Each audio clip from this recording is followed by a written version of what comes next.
നമസ്കാരം. Guruvayur ക്ഷേത്രകുളത്തിൽ പുണ്യാഹം നടത്താനൊരുങ്ങി Devaswom. Reels ചിത്രീകരിക്കാനെത്തിയ ഇൻഫ്ലുവൻസറായ Jasmine Jafar ക്ഷേത്രകുളത്തിൽ കാൽ കഴുകിയ സംഭവത്തെ തുടർന്നാണ് പുണ്യാഹം നടത്തുന്നതെന്നും ക്ഷേത്രത്തിൽ 6 ദിവസത്തെ പൂജകളും ശീവേലിയും ആവർത്തിക്കുമെന്നും ദേവസ്വം ബോർഡ് ഭാരവാഹികൾ അറിയിച്ചു. നാളെ രാവിലെ മുതൽ 18 പൂജകളും 18 ശീവേലിയും വീണ്ടും നടത്തും. നാളെ ഉച്ചവരെ ദർശനത്തിന് നിയന്ത്രണവും ഉണ്ടാകും.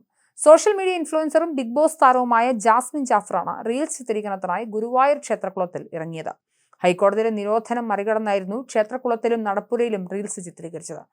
ജാസ്മിൻ ജാസ്വർ എന്ന ഇൻസ്റ്റഗ്രാം അക്കൗണ്ട് വഴിയാണ് റീൽസ് പോസ്റ്റ് ചെയ്തിരുന്നത്. ശ്രീകൃഷ്ണ ഭഗവാനെ ആറാടിക്കുന്നത് ക്ഷേത്രകുളത്തിലാണ്. ക്ഷേത്രത്തിന്റെ ഭാഗമായ പവിത്രകുളത്തിൽ വീഡിയോ ചിത്രീകരണത്തിന് വിലക്കുണ്ട്.